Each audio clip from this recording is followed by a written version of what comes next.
This 26 Sports High School football presentation is being brought to you exclusively by Cadillac Casting Incorporated.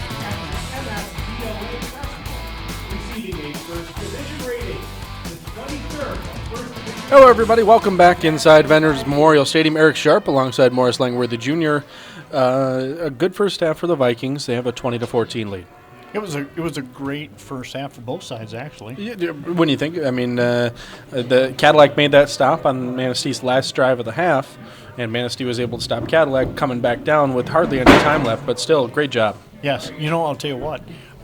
Aside from that conversion, the yardage has got to be real close on both sides at this stage of the ballgame, isn't it?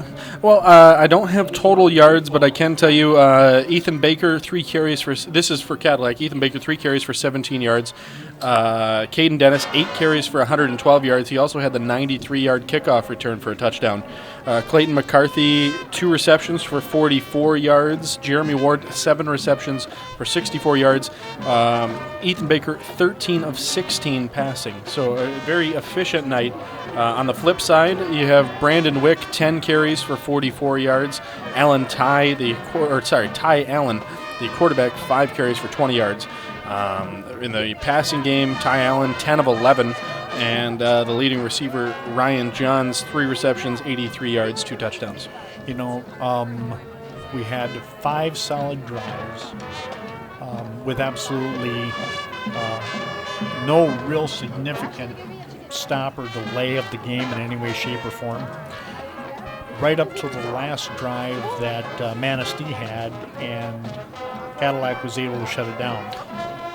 Yeah, and both teams, I mean, Manistee aired it out a couple times. But Sure. For the most part, they just both teams just moved the ball down the field, just consistent, nothing crazy.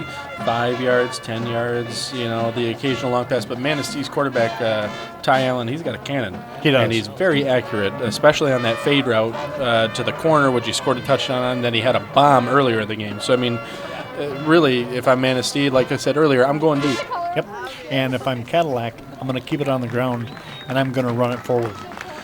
Yeah, exactly. You have to. I would keep on doing those swing passes because they seem to be gaining 5, 6, 7 yards. But Cadillac has the lead right now, and I would just try to slow it down a little bit. Make it a slower game. Take up more time on the clock. Take more time off the clock, rather, and just try to finish out the game and get a win. It's going to be interesting to find how significant that one play was as far as the pivotal moment for this game when Cadillac forced that conversion. Forced a turnover. And at the same time, Cadillac didn't capitalize on that by running the ball back into the end zone. Now, with that being said, the Chippewas are going to be receiving the ball first in this second half, and if they capitalize on that first drive, and if anything, with the number of drives we've seen here in the first half, we could end up with a real close score at the end of the second half.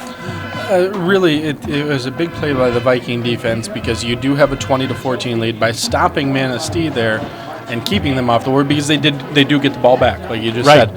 By keeping them off the board, that's a huge play. Even though they weren't able to convert, it still makes it you have a lead instead of Manistee having a 21-20 lead coming out of the half with all the momentum. Cadillac, I think, even though they got stopped, has a good portion of the momentum because they were able to stop Manistee.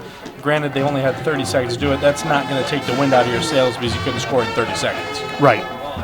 I'll tell you what, Cadillac also has to start making those 2-point conversions, or they've got to start putting the extra point back through the uprights. Yeah, and I personally, just seeing the extra point, I wouldn't kick it. I mean, after seeing their success rate is low. Okay. So I would not try the extra point. I'd keep on going for 2 and just rolling Baker out and rolling everybody one way or the other and letting him either turn it up or turn it up and run it in or just chuck it into the end zone. I mean, it's... This is too close to call, but I'm going to ask you anyway. Any predictions? I say Cadillac wins. We'll go 36. Manistee's good at kicking. We'll go 36-31. I think it's a pretty good call. Anything else? Any final thoughts? Nope. Just excited to get back on the road here for the second half. Okay. I'm Morris Langworthy. This is Eric Sharp. That is your half-game recap for 26 Sports, and we'll be back shortly for the kickoff of the second half.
The band is led by senior M.J. Jones and junior Tori John.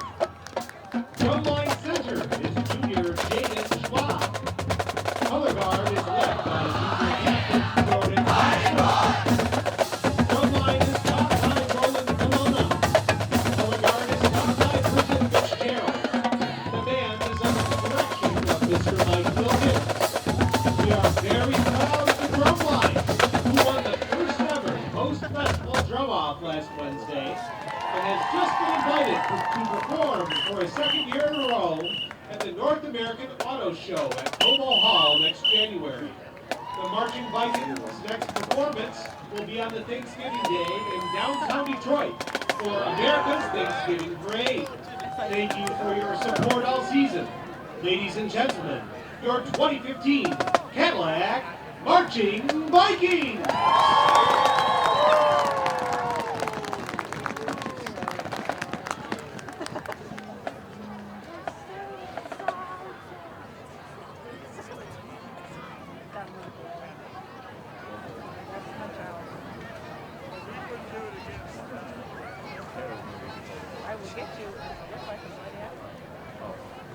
We're thinking of a different group.